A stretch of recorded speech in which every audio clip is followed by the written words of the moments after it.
የፌዴራል ፖሊስና የአዲስ አበባ ፖሊስ ጠቅላይ መምሪያ የስራ ኃላፊዎች ለአሰብ ተዘጋጁ የሚል የዘመቻ ማስጠንቀቂያ እንደደረሳቸው የጣና ምንጮች አረጋገጡ። ሰላም ፍቷትን ክቡራትን ተኻተልቲና ፖሊስኩ ዓብድ ሐመጽኩም ለቻናል ሐድሽ እንትኾንኩም ላይክ ሰብስክራይብ ምግባር ጀምሩ ለሙን ከምትልሙት ሐድሽ እንትኩሳት ሐበሬትና ማኹም ክንብልና ሰላጽልሑ የብልጽግናው አገዛዝ ለአሰብ ተዘጋጁ የሚለው ቅስቀሳው ወደ ዘመቻ ዝግጁነት እያደገ ይገኛል።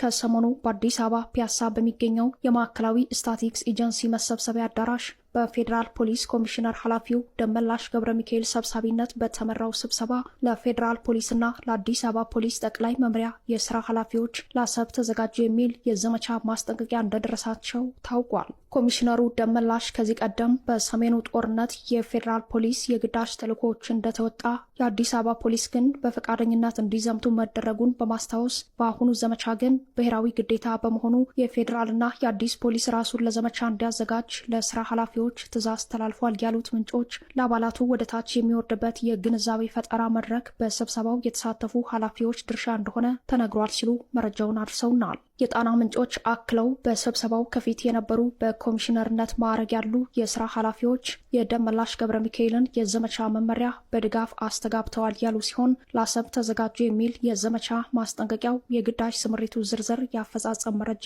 አለመሰጠቱ ምናልባት የፖሊስ ሚና መከላከያ በሚለቃቸው ቀጠናዎች መግባት ይሁን አሊያም የዋናው ጦርነት አካል እንዲሆን እንደታሰበ ግልጽ አልሆነም ብለዋል። የአዲስ አበባ ፖሊስ ጠቅላይ መምሪያ አዛዥ ጌቱ አራጋው ደበላ በበኩላቸው በአዲስ አበባ ከተማ የመንግስትን የብሔራዊ ጥቅም አጀንዳ የሚቃረኑ ማናቸውንም የተቃውሞ አስተያየቶች አንታገስም፣ አባሉ ለዚህ ክትትል ዝግጁ እንዲሆን ማድረግ የእናንተ ኃላፊነት ነው ሲሉ ለኮሚሽነሮቹና ሌሎች የስራ ኃላፊዎች መመሪያ ሰጥተዋል። በመጠጥ ቤቶችና ሕዝብ በብዛት በሚገኝባቸው አካባቢዎች የአሰብን ዘመቻ የሚቃወሙ መንግስታችን በጦረኝነት የሚፈርጁ ካሉ አባሉ በክትትል የመያዝ ኃላፊነት አለበት ያሉት የአዲስ አበባ ፖሊስ ጠቅላይ መምሪያ አዛዥ የፖሊስ አባላችን ለዘመቻው ዝግጁ ሆኖ እንዲጠብቅ በማለት የኮሚሽነር ደመላሽን ቃል ማስተጋባታቸውን የስብሰባው ተሳታፊ የነበሩ የስራ ኃላፊዎች ለጣቢያችን ያደረሱት መረጃ ያሳያል። የፌዴራል ፖሊስና የአዲስ አበባ ፖሊስ አባላት ድንበር ተሻጋሪ በሆነ ጦርነት ውስጥ ሊኖራቸው የሚችል የውጊያ አቅም አጠያያቂ ቢሆንም ፖሊሶቹ የመከላከያ ኃይሉ ለቋቸው የሚወጡ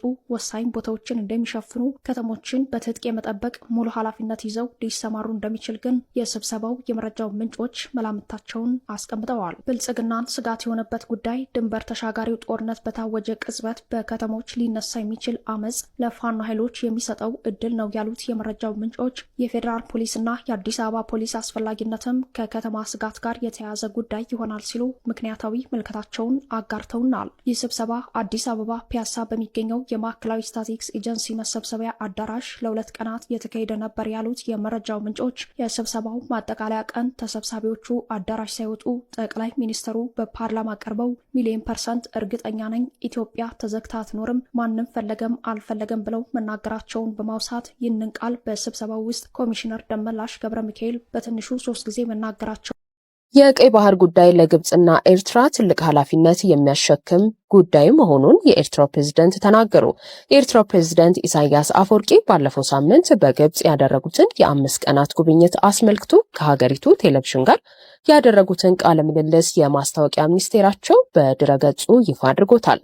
በቃለ ምልልሳቸው የግብጽና የኤርትራ ግንኙነት የሁለትዮሽ ግንኙነት ላይ ብቻ የታጠረ እንዳልሆነ ገልጸው በቀጠናው ያሉ ችግሮችን አንስተው በስፋት መወያየታቸውንም ገልጸዋል። የሁለቱ ሀገራት ግንኙነት ቀጠናዊና ዓለማዊ ሁኔታዎችን ማዕከል ያደረገ እንደሆነ የገለጹት የኤርትራው ፕሬዝዳንት በዋነኝነትም ከአለመረጋጋት፣ ጦርነት፣ ውድመትና ሌሎችም ቀጠናዊ ችግሮች መውጣት በሚቻልባቸው የመፍትሄ ሀሳቦች ዙሪያ መወያየታቸውንም ጠቁመዋል። የጋራ እቅዶችን ለመተግበር የሚያስችሉ ሁነቶችም መነሳታቸውን ጠቅሰው ቀጣይ ውይይቶች እንደሚኖሩም ጠቁመዋል።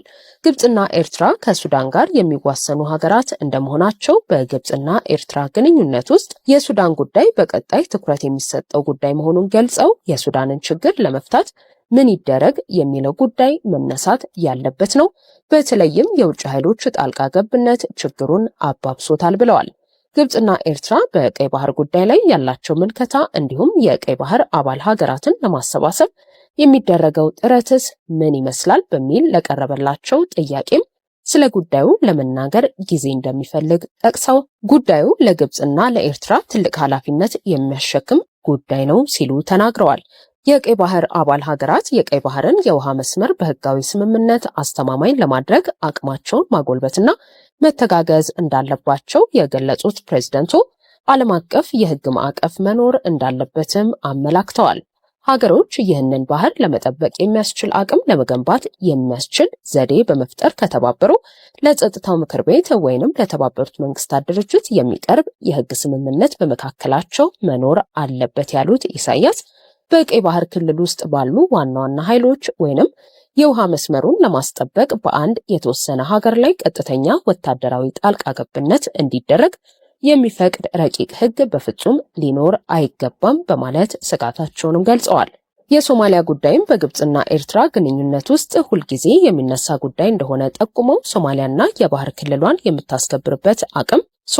የባህር ክልሏን የምታስከብርበት አቅም ማጎልበት እንዳለባትና ለዚህም ኤርትራ እገዛ ስታደርግ መቆየቷን ተናግረዋል። ሶማሊያ ያለችበት የውሃ መስመር ከየመንና ከኦማን የባህር ዳርቻዎች ጋር የሚያዋስን ባህረ ሰላጤ ስለሆነ ደህንነቱ የተጠበቀ ቀጠና መሆን አለበት። ሆኖም ግን የሚያሳስበው ነገር አንዳንድ የውጭ ኃይሎች ክልሉን ለመቆጣጠር መሞከራቸው ነው። ቀጠናውን ማረጋጋት ታሪካዊ ኃላፊነት እንጂ ምርጫ አይደለም ሲሉም አክለዋል።